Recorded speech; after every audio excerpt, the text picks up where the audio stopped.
Welcome to Elevated, a place where the mystical meets the everyday.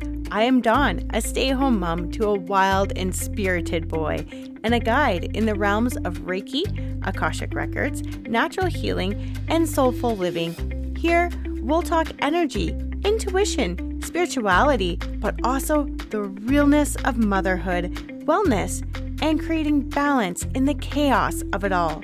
So grab your tea, take a deep breath, and join me as we explore healing, alignment, and the beauty of both the magical and the messy. Welcome to Elevated. Welcome to Elevated. I'm Dawn and I am your host. Usually when I start my podcast, I will give you an update about what's kind of going on in my life.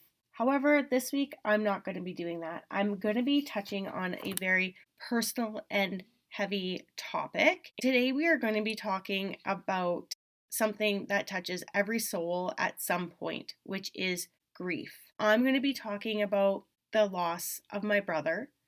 He passed away 7 years ago on October 20th. And grief happens to everyone, whether it's the loss of a loved one, a relationship, a version of yourself, or even a dream that didn't come to be. Grief comes in many forms. And while it can feel isolating, it's actually one of the most sacred teachers of the human experience. I'm going to be talking about what it means to move through grief, not to rush it, not to fix it, but to honor it and to find healing through it. I'm first going to tell the story of my brother, and then I'm going to go into a bit about grief. So understanding grief, the 5 stages of grief, healing through grief, the spiritual meaning of grief.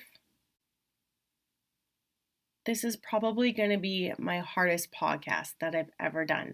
I'm hoping I can keep my emotions level, but we'll see how well that goes. My brother is 14 and a half years younger than I am, and he was the greatest gift my parents could have ever given me. I absolutely love being his big sister. It is the greatest joy that I've had. I loved watching him grow, and I got the fun part of my brother. I remember taking him to some of his firsts. I believe I took him to his first football game. I definitely took him to his first football game in Winnipeg.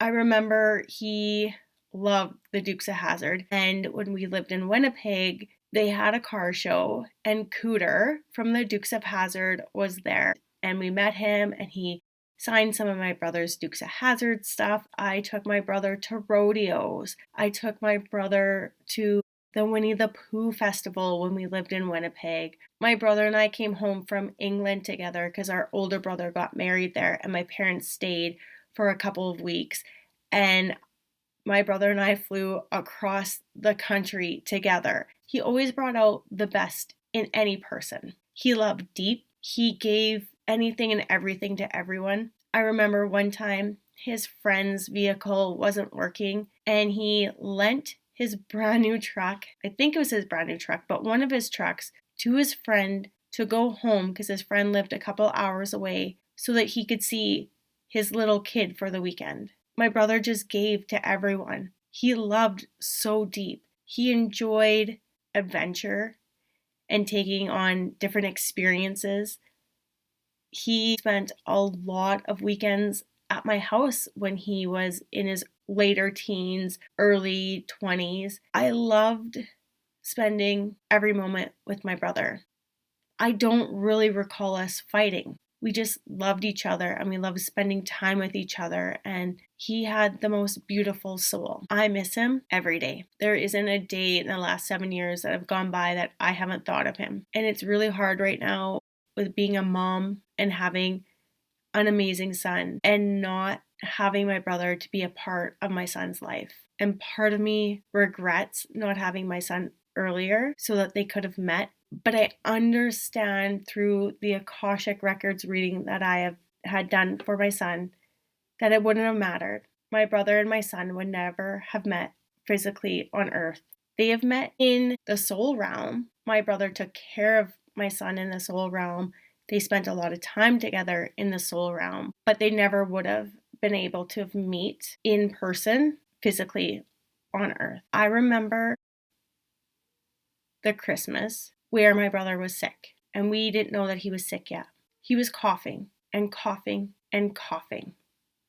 Probably a month after that, my brother went to the doctors and they finally did an x-ray. He had been coughing for 6 weeks or just over 6 weeks. And they did the x-ray and he had a mass on his lung. And he ended up in the hospital for more tests. When he went to the hospital, I was lucky that I was able to take a couple days off, and I spent Thursday, Friday with him, hung out at the hospital, had fun with him, made his time better because dang, hospitals are not that fun or enjoyable. We were waiting to get his diagnosis on the Friday, and the diagnosis was my brother had cancer. He was 20 when he got diagnosed. He had lymphoma with a bit of gray zone in there.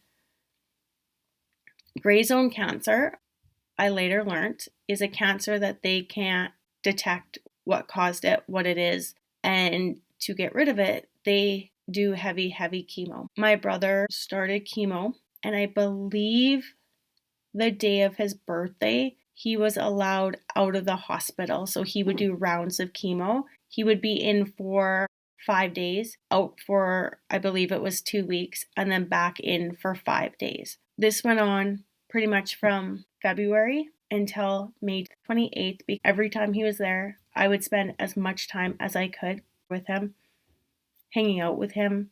I lucked out, and within a week or two of him being diagnosed with cancer, came across a docu-series on the truth about cancer. And I devoured that, watched it, learned, rewatched it, learned more. Watching my brother go through chemo, he rocked it. He did so good, and he was amazing. His perspective and his positivity was great. And he went through months of chemo. My brother went to medical appointments to get checked after he was done his chemo to make sure that there was no more cancer. And there was times when things were coming back. I believe it was his white blood cells were off and kept getting said, oh, it's a sinus infection. Of course it's going to happen. It's a sinus infection. My brother went a year without a relapse. So May 2017 to May 2018. My brother in September of 2018, he was working outside and he was cold. It was getting really cold. And that wasn't like him. He was never cold. So he got a Milwaukee heated jacket. And I thought that was really odd. Didn't like that his white blood cells were off. I was watching him and he seemed like he was getting a little more tired. In October, he went and got his wisdom teeth pulled because his teeth were hurting really bad. They weren't healing very well. He was taking off a lot more days from work, and this is a kid that since he was 14, 15 was working. Great work ethic. Never really missed a day. Never really called in sick. In October, when I was seeing my brother, my soul sang. My soul was so happy. We didn't have Thanksgiving together in 2018. I had my parents out, but my brother was at his girlfriend's and her family's Thanksgiving. And for whatever reason, I didn't change the date. I didn't make it the next day. So I didn't have Thanksgiving with my brother.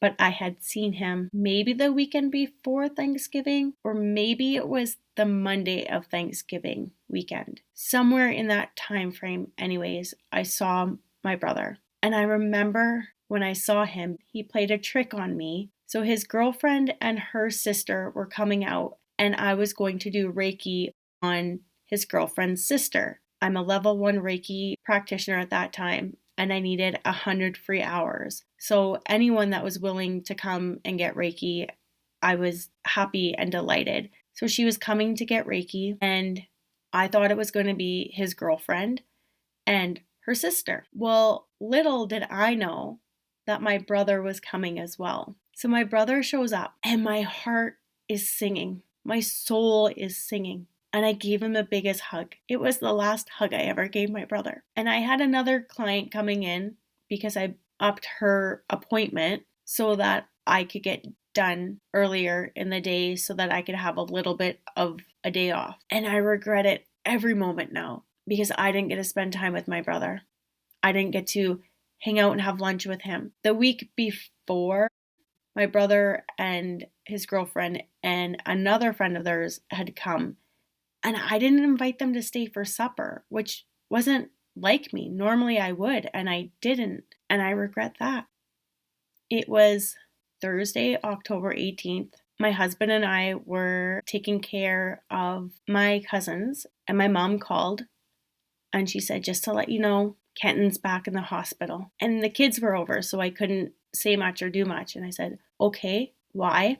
And she said that he was having a little hard time breathing and whatnot. I'm like, okay. And the next morning I got up and I journaled, had my coffee, got ready, texted my mom and said, I want to go to the gem store. Should I go before I come to the hospital, or should I just come to the hospital? She goes, can you come to the hospital? I said, okay. I get into my truck, and this never happens, ever. My phone hooked up to my truck right away. It doesn't happen that way. And I'm literally putting the truck in reverse to back out of the driveway. And the song, When I See You Again from Fast and the Furious, comes on. My brother loved Fast and the Furious. And I knew what that meant. Didn't want to believe it, but I knew. I remember I was about 15 minutes into my drive, and I started crying knowing that I wasn't going to see my brother. And I had to get to the hospital. I got to the hospital. My mom and I went down to the cafeteria. When we were walking down, she said that they found basically pox in his mouth and in his body.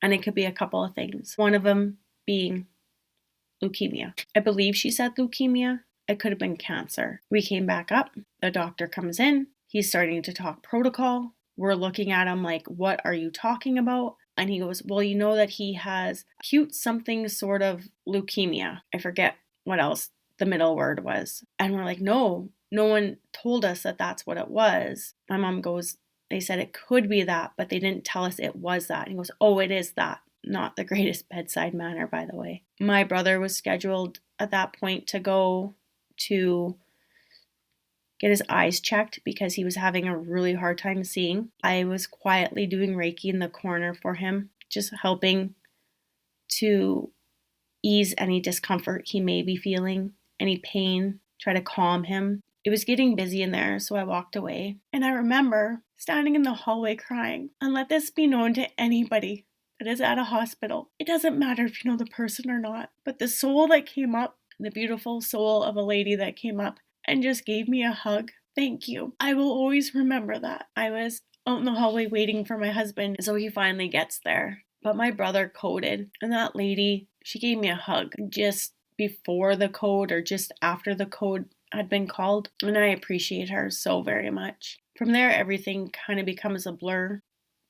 Went back to the room with my husband. I ended up in the TV room. The social worker came. Everybody's energy was high. My mom and dad, they're super stressed out. I can't imagine what they're going through. I mean, I was there, I saw it, but I can't imagine what they're feeling or thinking or anything like that. We ended up at the ICU. My brother, his heart rate wouldn't come back down. His heart wouldn't relax. It was beating so fast, so fast, so fast that they needed to put him under. He had paperwork that he had to sign. Can you imagine? You're 22 years old and you're signing paperwork about DNRs and stuff that you shouldn't have to worry about when you're 22 years old. We tried calling his girlfriend. I think eventually we got a hold of her. She was at school in university and she called back. My husband and I went home, and I think it was around 8:30, 9 o'clock at night, my mom called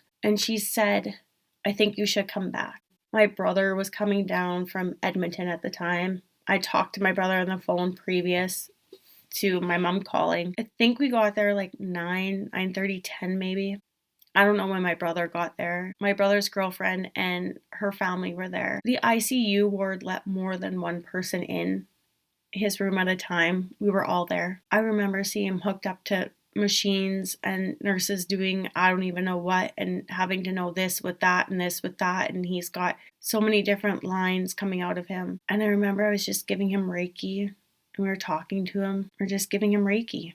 That's all I knew what to do, is just give him Reiki. So quietly I was giving him Reiki. I lost my brother that night. It's been 7 years and I miss him every day. Some days I can smile about memories of him, and some days the tears come. Some days the anger comes. Some days it's numbing still. I remember when they were resuscitating him. That's when I said to my husband, I said, this is how Kenton has us have a kid. And I just knew at that moment I was meant to be a mom. There was no ands, if, or buts about it. I understand it now. I understand that my little guy has come in to do the work of my brother. And I understand that my brother had to leave to heal us, to put us on our path that we needed to be put on. That's what he signed up for. Some say losing a sibling is harder than losing your parents. You expect to lose your parents. I don't think you expect ever to lose a sibling, especially a younger sibling. There's days where there's guilt. I remember feeling so numb when he passed. My husband and I, we drove home. I don't even know if we talked to each other. And I remember we just sat on the couch when we got home. I think it was like 3 or 4 in the morning, and we sat on the couch. We fell asleep on the couch. And when I woke up, it was insane to believe that it had happened. I don't know if we saw my parents that day. The days just intermix so much in that time frame. You don't know anything really. I feel like we went to my mom and dad's house that day. But later on the Sunday, we all went to the funeral home to plan my brother's funeral. On the Monday, we went back to my mom and dad's house. My husband went back to work because he owns his own company. He's self-employed, so he had to get back to work. Took a week off of work, and I went to my mom and dad's, did what I could, helped out the way that I could. The way people rallied and helped us was amazing. We had friends who built my brother's urn because the urns were just not fitting for a 22-year-old. We had people find parts for our urn. So what we did is, my brother loved trucks, and he loved Dodge diesel trucks, and he wanted a turbo Dodge diesel, and he never had a turbo Cummins Dodge diesel. And so I can't remember if I think my husband had one laying around that didn't work, or we found one. I don't know. Anyways, we ended up with a turbo Dodge diesel, like the turbo part of it, and the fin was broke or something.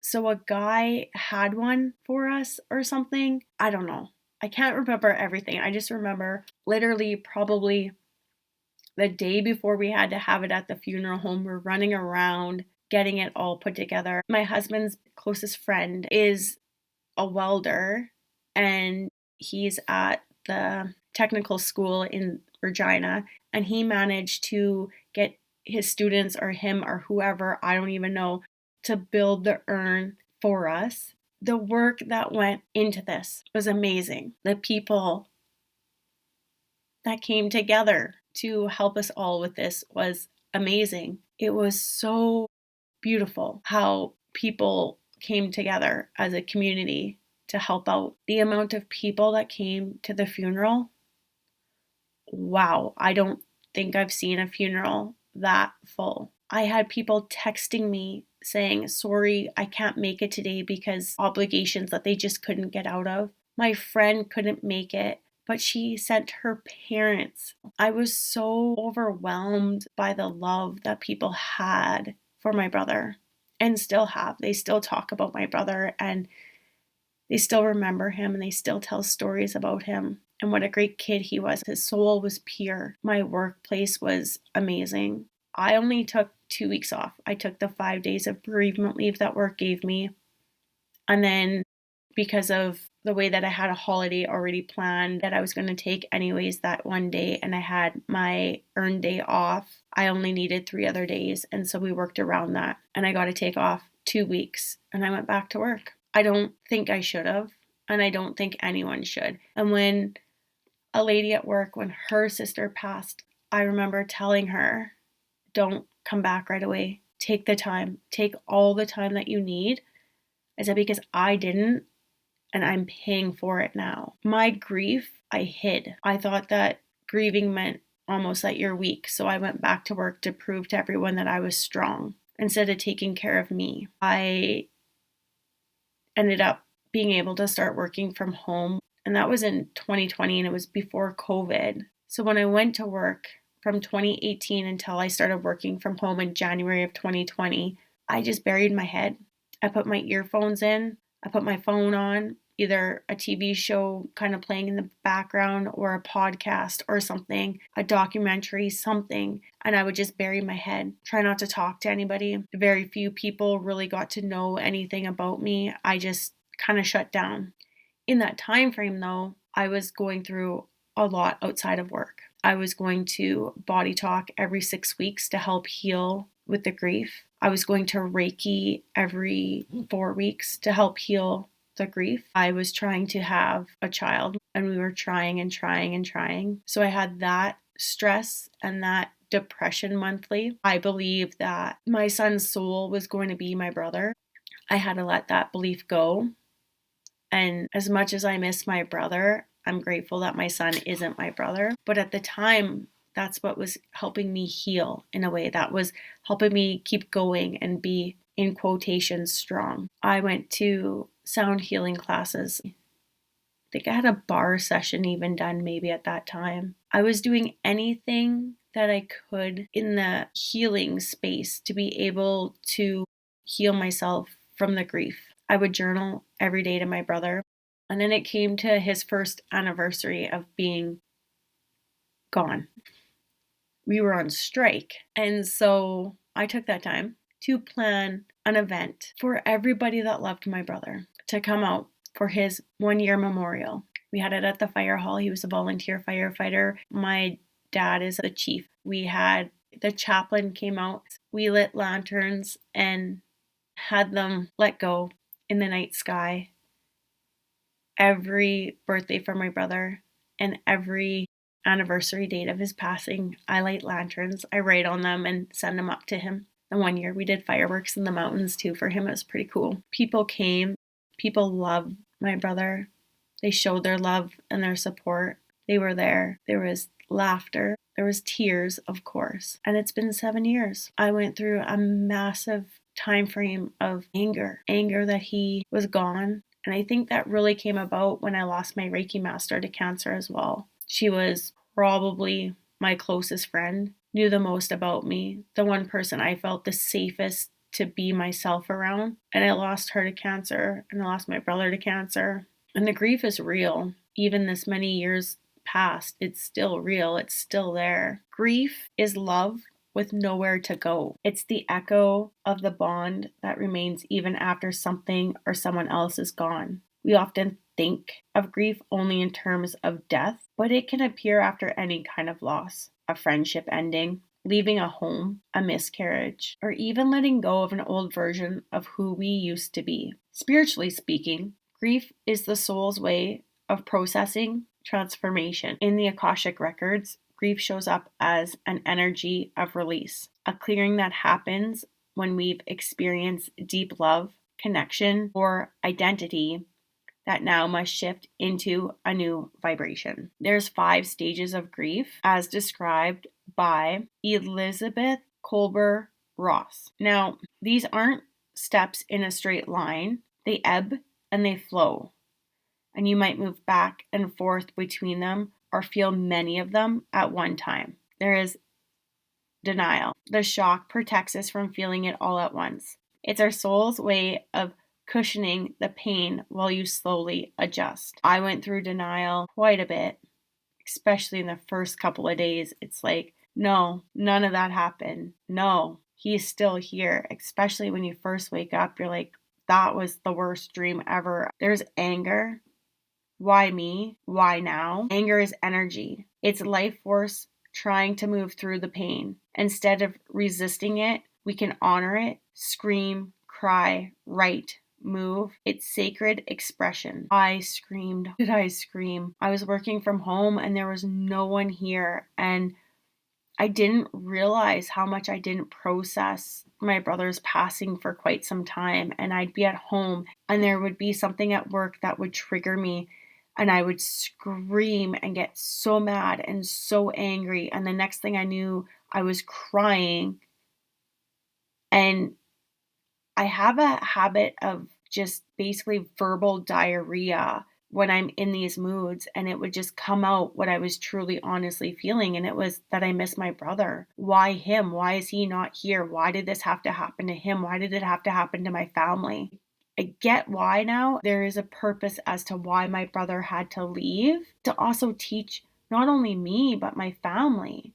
It was our life lesson, and we all said, yeah, we're going to sign up for this. This sounds great. Again, in the Akashics, the one thing that I've learned is that Earth School, which is what we're on, we can literally in the other realms study grief to the point where we know it inside and out, but we've never experienced it. So we come to Earth saying, yeah, we'll take this lesson. Let's do this. And we come to Earth, we take this lesson, and then we have to try and process it, and we're learning from it. Obviously, I needed to learn something about grief. There's bargaining is another stage of grief. If I had just done this differently, this is where we replay the past, wishing we could change it. It's a natural part of trying to make sense of loss, gently reminding ourselves you did the best you could with what you knew at the time. So I always go back to, what did I do? Did I cause stress for my brother? I don't really think so.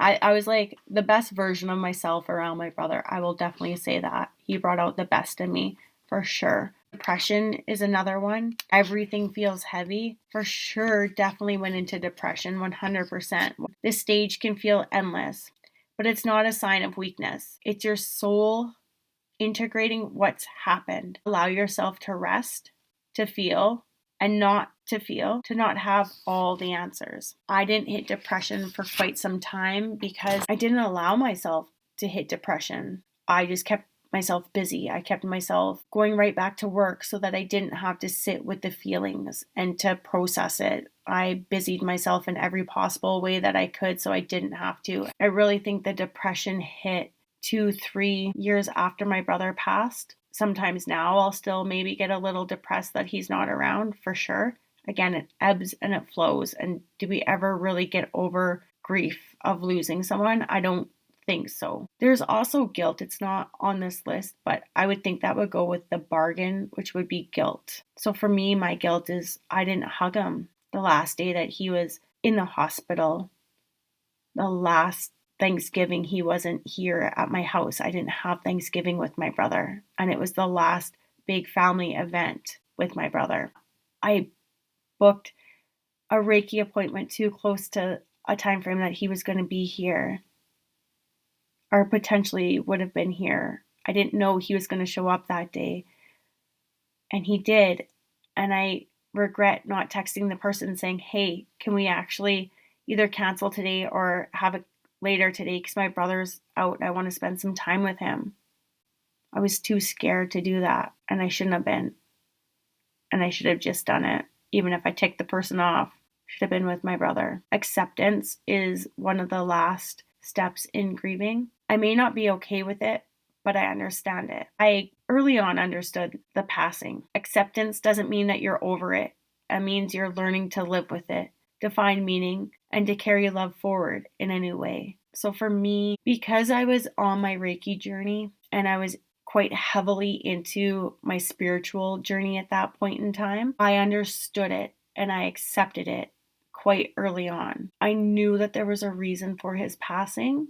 I didn't like it. By no means did I like it, but I understood that his passing was to help all of us grow in different ways. For me, it helped me to start taking care of myself. It helped me to slow down. It helped me to start eating properly, to take care of my body, to take care of my mind. It helped me to go into the natural aspect of things, to get rid of toxins in my household, in my lifestyle as much as possible. Now, I'm not saying that we are perfect and we never eat a processed food. We do. However, I am very particular about the ones that I bring into this household, and I'm very particular of what I feed my family. And I do the best that I can on my budget, and I do the best that I can with my knowledge. I'm not perfect, but my brother's passing has led me down the knowledge portal of learning what truly is out there. So my brother's passing has helped me become that way. And I am grateful for that. I miss him and I love him and I wish he was here and I wish I could do that while he was here. But I do understand that things wouldn't have got done the way that they did without him passing. Healing doesn't mean forgetting. It means allowing love to transform. Some ways to begin the healing journey, emotionally, spiritually, and energetically. You can acknowledge and feel. That's what I had to start doing. Grief is sacred energy that wants to move. So you can cry, you can scream, you can dance, you can write letters to the one you've lost. I do that. I'll journal to him. If I'm really feeling like confused and lost or need something, I'll journal, hey, Kenton, blah, blah, blah, or I'll talk to him. Give it expression so it doesn't stay stuck. Sometimes what I'll do too is I'll be driving and I just feel his presence in the passenger seat and I'll just like kind of put my hand over there as if like we're holding hands. I'll talk to him quite a bit. If I'm really having a hard time with something, I'm like, Kenton, can you help me here? I need some knowledge. I need some guidance. He's still with me in so many aspects of what I do. When I go snowmobiling, I know he's watching over me all the time because he loves snowmobiling. When I'm in my Reiki room giving a Reiki session or even giving an Akashic session, I know his energy is here. He's with me, guiding me, helping me, nudging me. You can connect with spirit. So in energy work, you can call in Reiki or the Akashic records to help release the cords of pain while keeping the cords of love. You can simply ask, show me how to hold this grief with grace. You may feel warmth, chills, or a wave of peace. That's healing energy moving through you. I went to numerous body talk sessions to help with the grief. I went to monthly Reiki sessions to help with the grief, especially if it's near one of his anniversaries. I will definitely go and get a session done. They felt amazing and they helped me so much with everything. My body talk helped as well. And it was wonderful to be able to go and get these done. I'm grateful for the calm and the peace and the ability to move through the grief that way. You can create rituals of remembrance. So just like what I do with the lantern for his birthday or for his passing anniversary. You can light a candle, you can visit a special place, make a small altar with photos or items that remind you of love. Rituals help the soul integrate loss into the heart's memory. So for me, on his anniversary date, typically we light the lantern, write on it, light it, send it up. There has been a few years where we've gone to the mountains in that week time frame and we've been away, just enjoying the beauty of life and adventure for his birthday. Every year, my family and I have gone out and we've had steak. That was the one thing that he loved. And he would go to the keg. We still do that for him. We still invite his girlfriend. She's actually in our life quite a bit. We call her Auntie Miranda now. She still comes to my son's birthday. We still try and see her as much as we can. She works on the road sometimes. We don't always know if she's around or not, but she's always welcome here and in our heart and in our home at all times. She's just part of the family. You can ground and nurture your body. It's another way of healing through grief. So grief can live in the body, in the chest, the stomach, the throat. So eat grounding foods, take salt baths, walk barefoot on the earth. That's so beautiful when you can do that. You can also too just put leather soled bottom slippers on or shoes, just leather. So moccasins, mucklucks, the wool slippers with the leather bottom as well. You can put those on and walk on the earth. You'll still ground that way, because that's a natural source. It's a natural substance. So you'll still ground that way. You don't necessarily have to walk barefoot. You can wear aka grounding shoes. Also, going to the lake, getting in the water that way will ground you. Putting your bare feet in the sand will ground you as well. It lets nature absorb some of the heaviness that you have from the grief. And it doesn't matter if you're 7 years out or 25 years out or a year into it. All of these can apply to help you heal from grief. You can see connection. So grief can isolate you, but healing happens in connection with trusted friends, a support circle, a counselor, a spiritual mentor. You don't have to carry it alone. And I was so lucky that when I was going through this, I had my Reiki master and I had my body talk practitioner. And they were the ones that I went to and discussed this with them. And I don't know how many times my Reiki master and I talked about it. Definitely seek connection. It doesn't have to just be a counselor. You can go other places and get that connection. And you can practice compassion for yourself. So healing isn't linear. Some days you're going to laugh again. Other days you'll cry like it's brand new. Both are valid. Both are healing. I still cry about my brother's passing.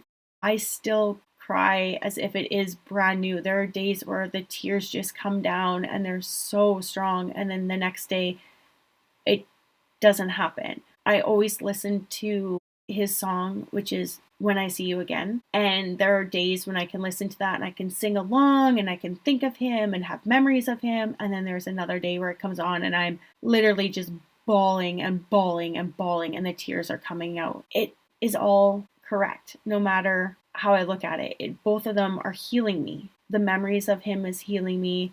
The crying is healing me. Grief is hard. And there's no one right way to process grief. You're going to have guilt. You're going to have anger.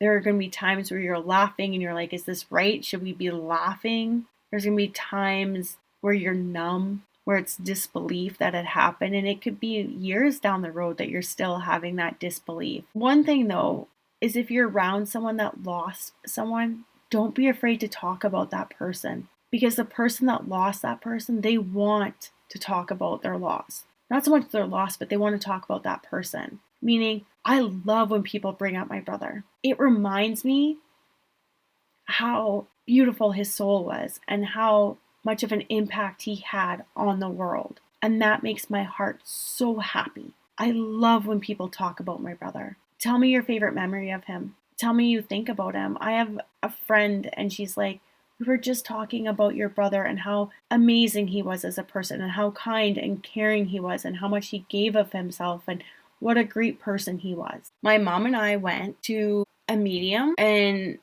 we got some clarity from that. And then we also took her class on how to read energies from the other side. My brother came in on that class as well, and that helped with the healing process. I had another medium through Facebook. Oh, I forget her name. I'll have to see if I can find her or not, but she actually does letters from heaven. So you give her a picture of the person that you would like a letter from, and she will write a letter from that soul. And so I had her do 2 for my brother and 1 for my Reiki master. And it was amazing. It was so healing to get those letters. They were beautiful. And there was things in there that nobody knew. She wouldn't know. She doesn't know me, nothing like that. And she just hit things on the nail so well. What is the spiritual meaning of grief? Why do we have it? From a soul's perspective, grief is transformation. It's where the energy of love shifts from physical presence to spiritual essence. In the Akashic records, grief often shows up as an opportunity for soul growth, which I truly believe that, because without my brother's passing, my soul wouldn't have evolved the way that it has since his passing. A chance to expand the heart's capacity for compassion, empathy, and connection beyond form. The ones we lose are never truly gone. Their energy lives in our field, in our memories, in our love we continue to give.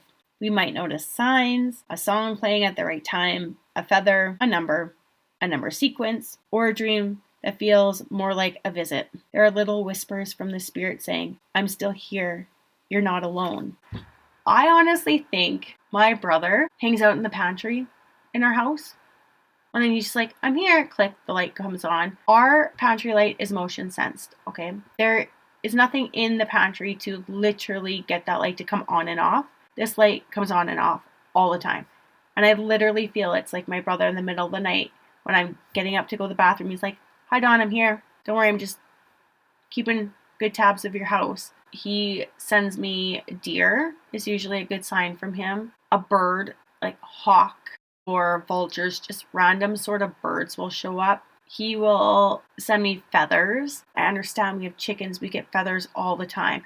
But sometimes it'll just be this random feather where there shouldn't be a feather. And I'm like, thank you, Kenton. I see you, I acknowledge you, and I love you. The one thing my brother has not done, and I'm not going to lie, it has been it's been 7 years. He has not come into a dream and talked to me. I know he's around all the time. I understand my brother's around. I can feel his energy around me very frequently. If I really tune in, like right now, he's here with me. I feel him. He's hanging out on my Reiki bed behind me. I get it. He's always with me.